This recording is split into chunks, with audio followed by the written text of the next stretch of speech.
The woman who taught America to feel the burn, put on a flour sack dress, moved into a tar paper shack in wartime Detroit, marked her script phonetically in an Appalachian dialect she spent weeks living inside, and gave what she still calls the best performance of her life, on a network television movie, on Mother's Day, that almost nobody has seen. That's The Dollmaker.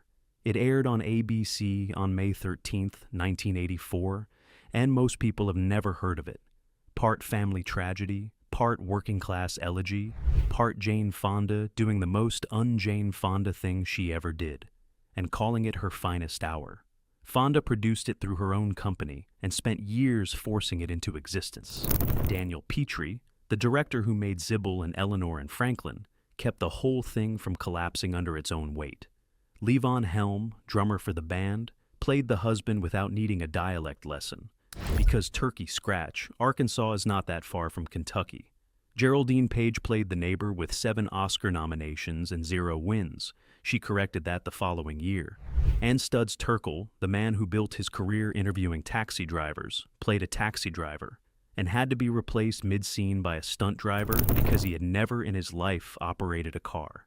Today we're counting down 15 things you didn't know about the Dollmaker, the aerobics empire that secretly bankrolled it, and the husband who hated both, the novelist who submitted her stories under a man's name and a photograph of her brother-in-law, the book that beat George Orwell, and then lost the National Book Award to Faulkner. The week on set, the director called Cost to the Soul, and the reason the film swept its awards season and then vanished for 30 years. Before we dive in, hit like and subscribe for more deep dives into the films that shaped us.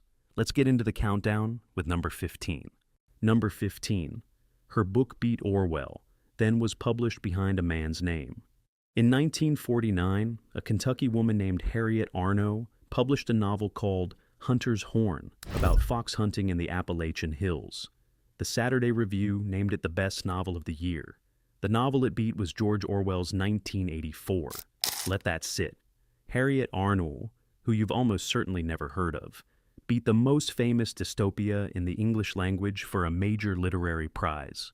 And the world moved on. 5 years later, she published The Dollmaker. It spent weeks on the New York Times bestseller list. The National Book Award named it a finalist. And it lost to William Faulkner's A Fable, not his most famous book, not the one you've read, the one even Faulkner scholars tend to skip. That same year, The Dollmaker was nominated for the Pulitzer, which Faulkner won as well. 2 prize fights in 5 years. Both times Arno's opponent was a Nobel laureate. Both times Arno's name was the one that got erased. But here's what makes it worse. Before any of that, Arno spent years submitting stories under her own name and being turned away. Out of frustration, she sent a piece to Esquire under the pen name H.L. Simpson. She attached a photograph of her brother-in-law. Esquire published it. July 1942. Same story, same writing, different name.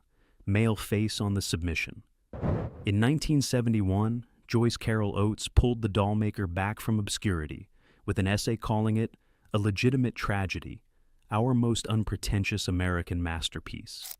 That essay is what Jane Fonda read that year, the one that started everything. Number 14. The screenwriter wasn't a writer.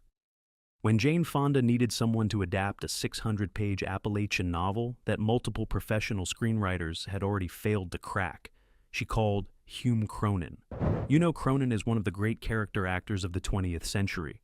Jessica Tandy's husband, a stage and screen fixture for 50 years. What he was not known for was screenwriting.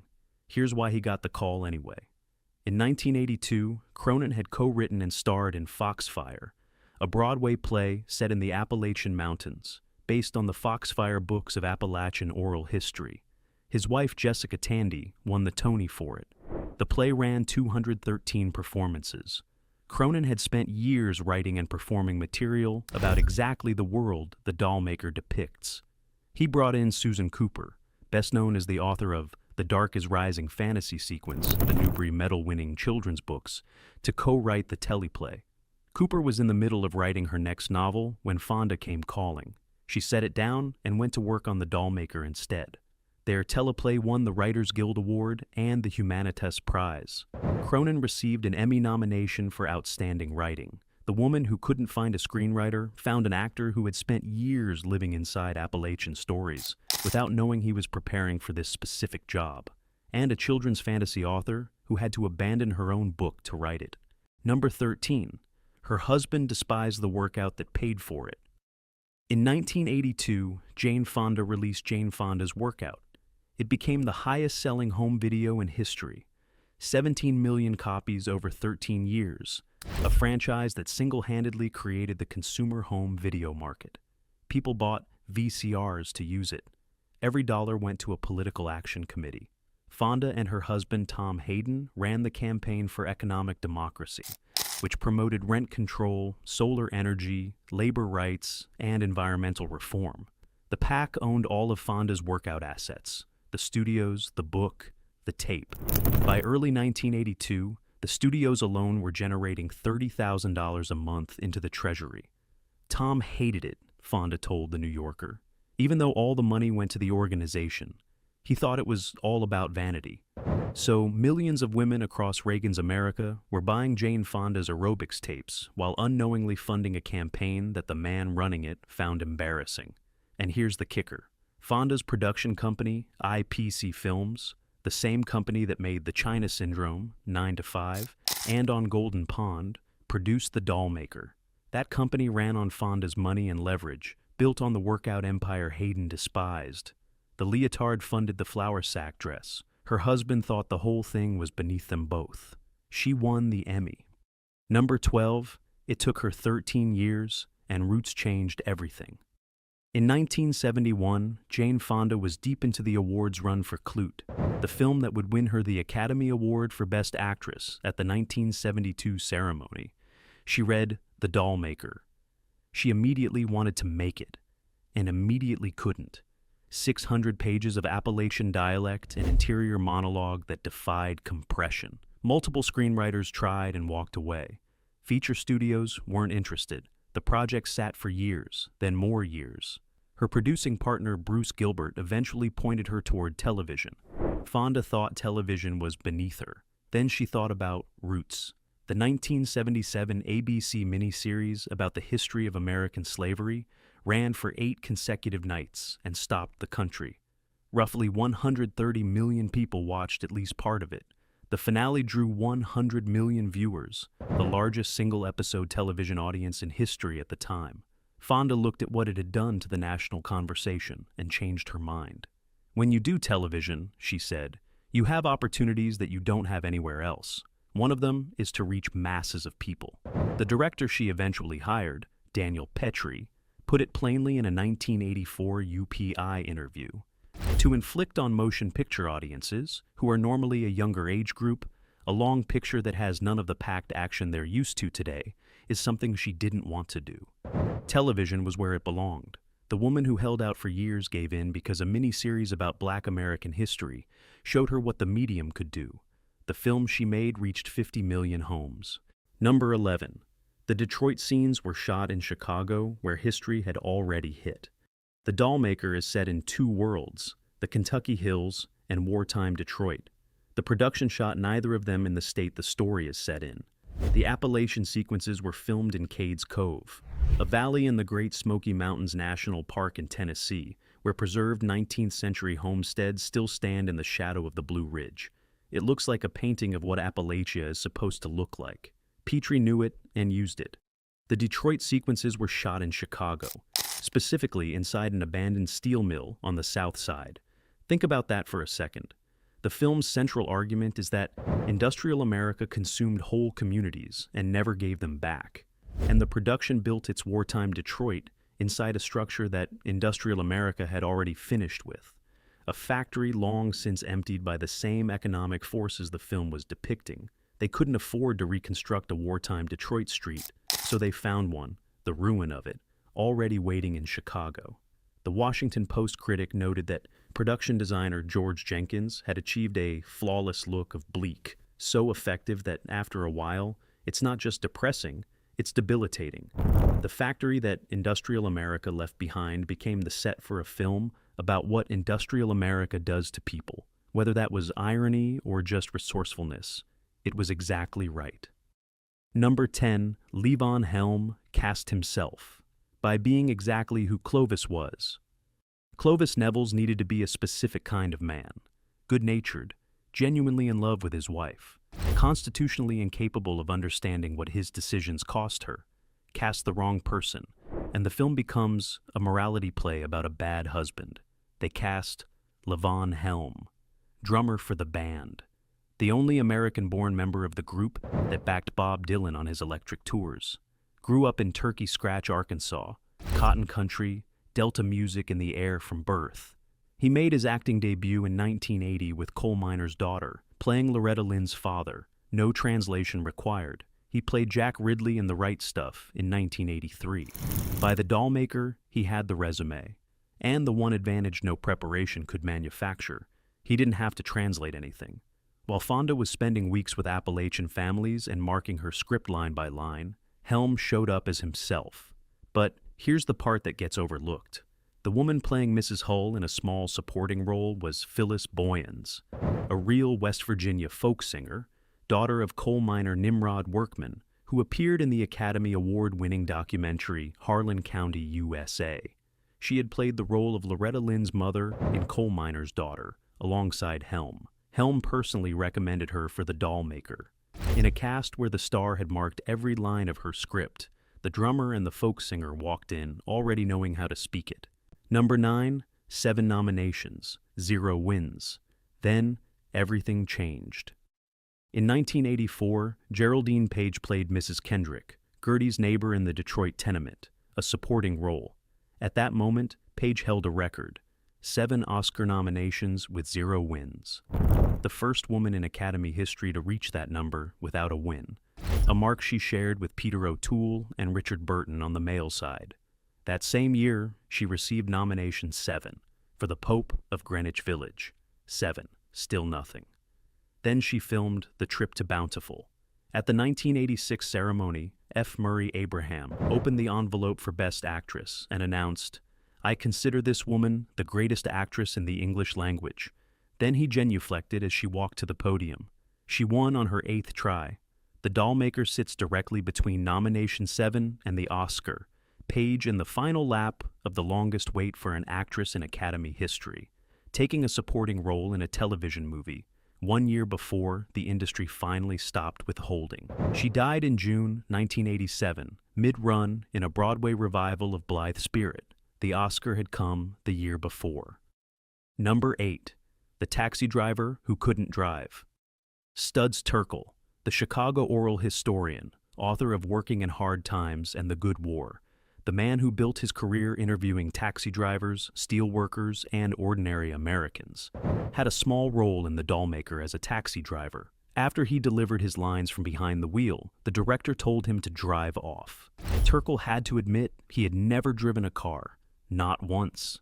He took the bus to work every day, talking to whoever sat near him. A stunt driver completed the shot.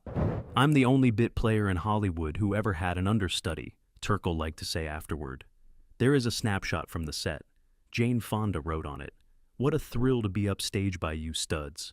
For a film about working-class Americans navigating a world that wasn't built for them, cast in a city that wasn't Detroit, set in a building that industry had already abandoned, the man they chose to represent urban working life had to be driven out of his own scene.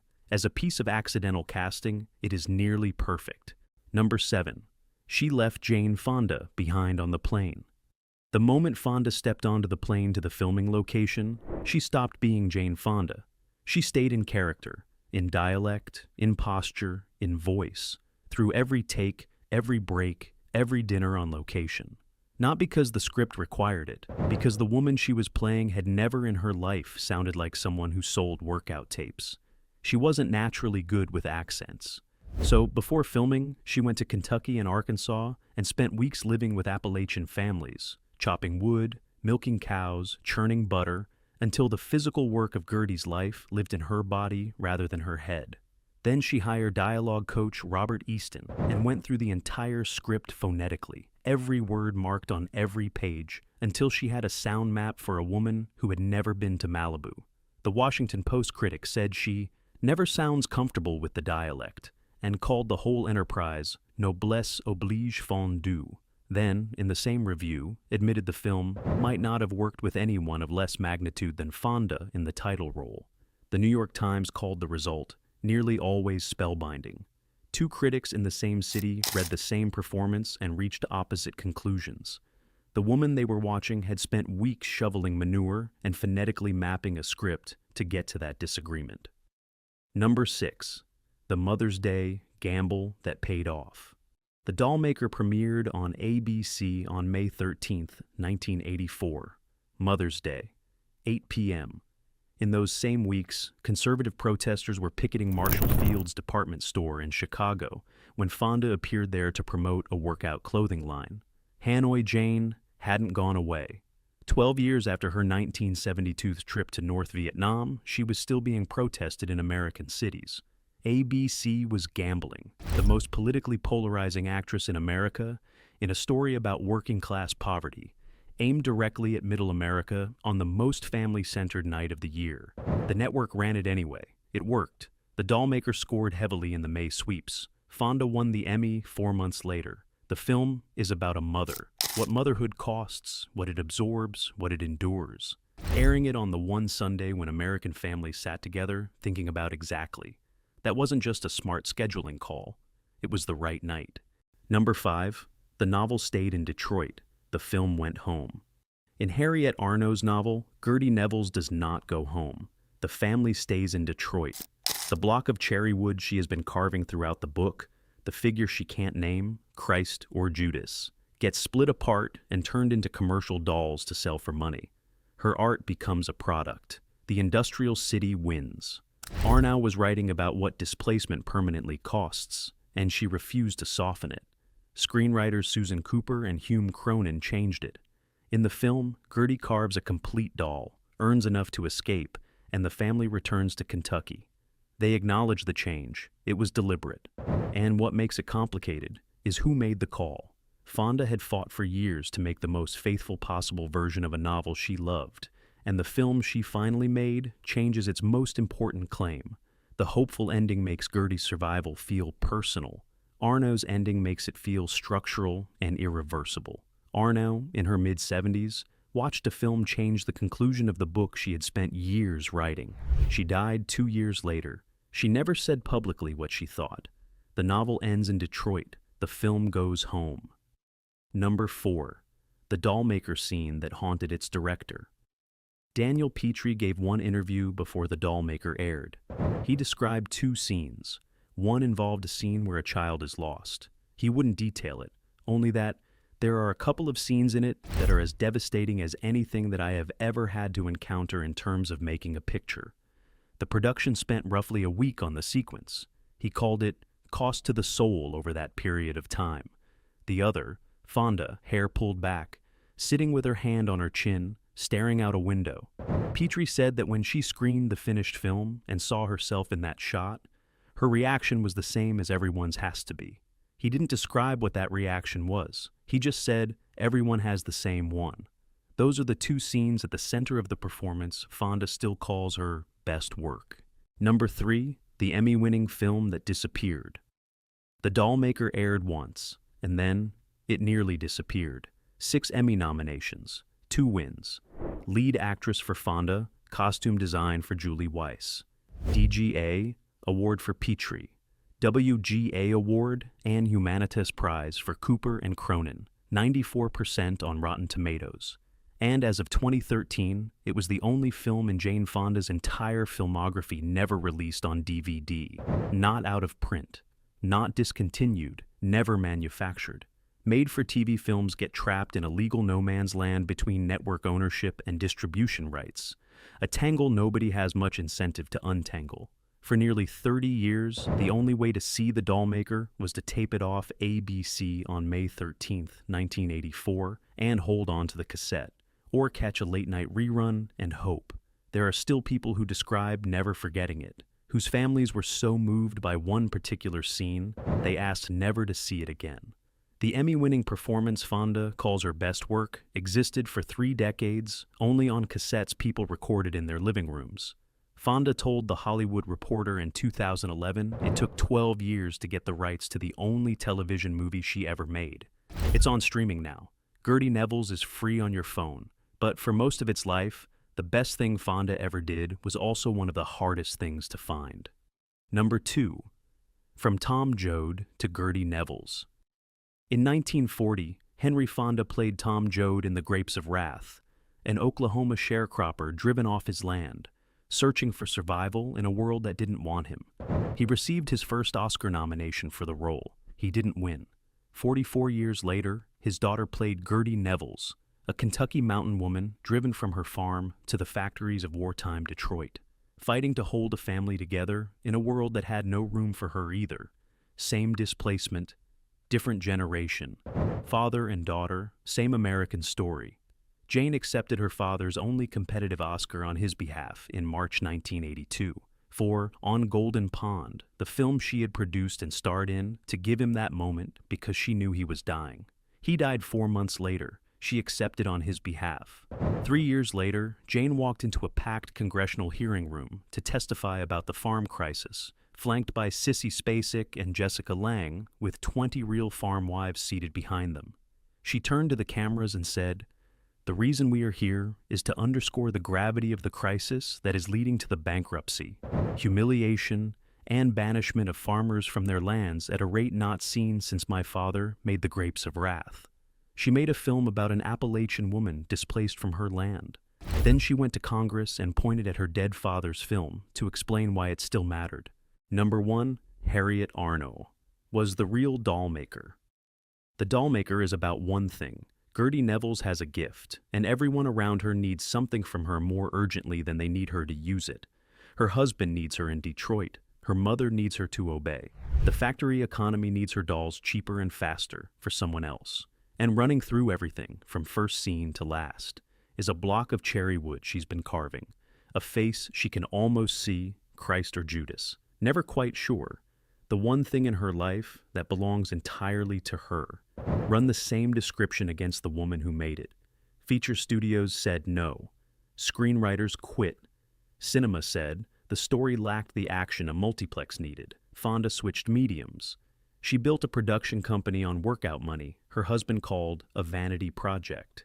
She spent weeks in Kentucky and Arkansas, learning to chop wood and churn butter, went through her script line by line, played without glamour, and then took it to Congress and said, "This is still happening." Harriet Arno woke at 4 a.m. for years to write the novel, published as a man to be read, beat Orwell, lost the National Book Award to Faulkner, was declared a masterpiece 17 years late, watched a film change her ending, received none of the prizes, died 2 years after it aired. The story is about a woman who refuses to stop making the thing she's making. Every person on this list was that woman, and Harriet Arno never got the credit for any of it. And there you have it, 15 facts about the Dollmaker. A few you won't be able to unhear. Harriet Arno beat George Orwell in 1949, lost the National Book Award to Faulkner, got declared a masterpiece 17 years late, died without a single award for the work the film is based on, and wrote the whole thing at 4 a.m. with 2 kids asleep down the hall. Jane Fonda was being picketed in Chicago in 1984, went to rural Tennessee anyway, marked every word of her script, won the Emmy, went to Congress, and called it the best thing she ever did. Studs Terkel played a taxi driver, needed a stunt driver to leave the frame, and told people afterward, "I'm the only bit player in Hollywood who ever had an understudy." And Geraldine Page, 7 nominations, 0 wins, took a supporting role in this film and won on her 8th try the following year. Which of these facts hit hardest? Tell us in the comments. And tell us which film we should cover next. Like and subscribe if you haven't already so you don't miss the next one. Until next time.